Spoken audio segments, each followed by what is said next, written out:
I think all of us at one time or another do things that we're not proud of. Was it bullying to me?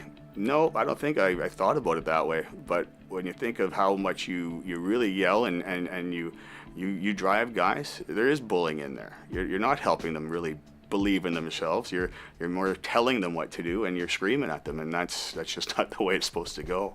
I've certainly been involved with making that new person in the workplace uncomfortable.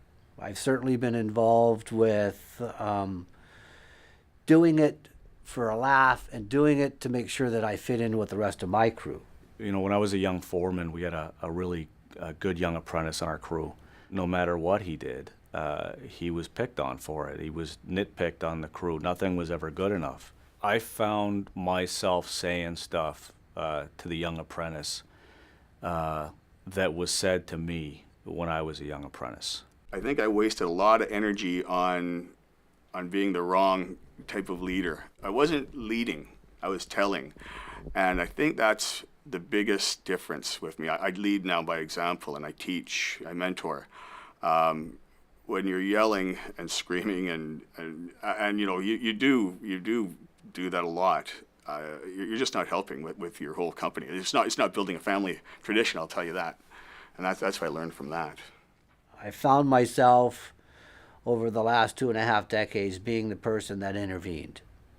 I found myself being the one saying, hey, that's not acceptable. It was when I heard myself saying that stuff when I realized that the culture had to change in our crew.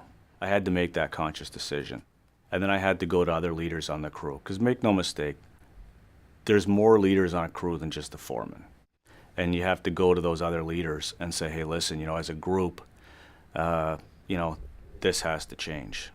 It didn't always go well, but at least I was confident enough to know that when I did do that, and when I did say, hey, what's up? And not ignore it and not turn my head and not walk the other way, that was important for me. I had one apprentice come up to me where I really realized it and said hi and introduced himself. He goes, are you Sean Murphy? And I said, yes. And he goes, sorry, I didn't know whether I was allowed to come and say hi to you. And that's when it was kind of, wow, what am I doing here? It's kind of an eye-opener on how I was running the jobs.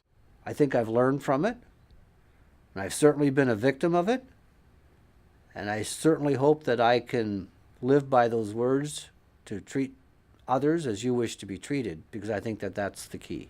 I knew I wanted it to stop because I knew I wanted it to be different. But I'll tell you, the greatest sense of pride that I think I've had in my professional career was the day that guy got his Red Seal ticket. Because I knew he hadn't been pushed out of the industry, you know, that we hadn't failed him.